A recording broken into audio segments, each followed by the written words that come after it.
صدق اللہ العظیم والصلاۃ والسلام علیک یا رسول اللہ وسلم علیک یا سیدی یا رحمت للعالمین۔ انبیاء کو بھی اجل آنی ہے مگر فقط آنی ہے، ایک نہ ایک دن میں نے بھی دنیا فانی کو چھوڑ کر چلے جانا ہے، آپ نے بھی اس دنیا فانی کو چھوڑ کر چلے جانا ہے۔ گزشتہ دنوں یہاں ہی حاجی محمد اقبال صاحب کی نماز جنازہ یہاں ہوئی، اس سے قبل بھی کئی نماز جنازہ ہوئی ہے۔ دعا یہ کریں کہ جنازہ اللہ نصیب کرے۔ اللہ تبارک و تعالیٰ نے 3 سال کا عرصہ بیت گیا شیخ محمد الہی صاحب کی والدہ محترمہ کا، تو آج وصال ہوا۔ ان کے والد محترم 3 سال قبل سیدن کے قبرستان میں دفن کیے گئے۔ کوئی پاکستان میں دفن ہوتا ہے، کوئی مدینہ طیبہ میں اور کوئی مکہ المکرمہ میں۔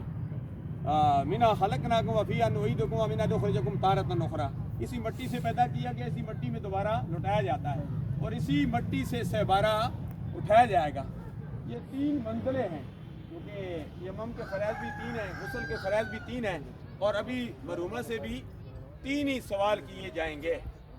اور کیونکہ جو سورہ نبا ہے اما یتساءلون، اس کے 40 آتے ہیں، جس میں اللہ تبارک و تعالیٰ نے قیامت کا منظر، دنیا کا منظر، جنت کا منظر، بہت ساری انعامات، نعمتوں کا ذکر، کفروں کا ذکر، سب کچھ اللہ تبارک و تعالیٰ نے ایک صورت میں 40 آیتوں میں اللہ تبارک و تعالیٰ نے سب کچھ اس میں بند کر دیا۔ اما یتساءلون عن النبأ العظیم الذی هم فیہ مختلفون کلا سیعلمون ثم کلا سیعلمون۔ فرمایا جس کے بارے میں اختلاف کرتے ہیں قیامت کے بارے میں، وہ عظیم اس کو، وہ قیامت کیا ہے، اللہ نے سارا منظر بتا دیا، قیامت سے پہلے کا منظر بھی بتا دیا، قیامت کے بعد کا منظر بھی بتا دیا۔ اما یتساءلون عن النبأ العظیم الذی هم فیہ مختلفون کلا سیعلمون ثم کلا سیعلمون الم نجعل الارض مہادا والجبال اوتادا وخلقناکم ازواجا وجعلنا نومکم سباتا وجعلنا اللیل لباسا وجعلنا النہار معاشا وبنینا فوقکم سبعا شدادا وجعلنا سراجا وہاجا وانزلنا من المعصرات ماء ثجاجا لنخرج به حبا ونباتا وجنات الفافا ان یوم الفصل کان میقاتا یوم ينفخ في الصور فتأتون افواجا وفتحت السماء فكانت ابوابا وسيرت الجبال فكانت سرابا۔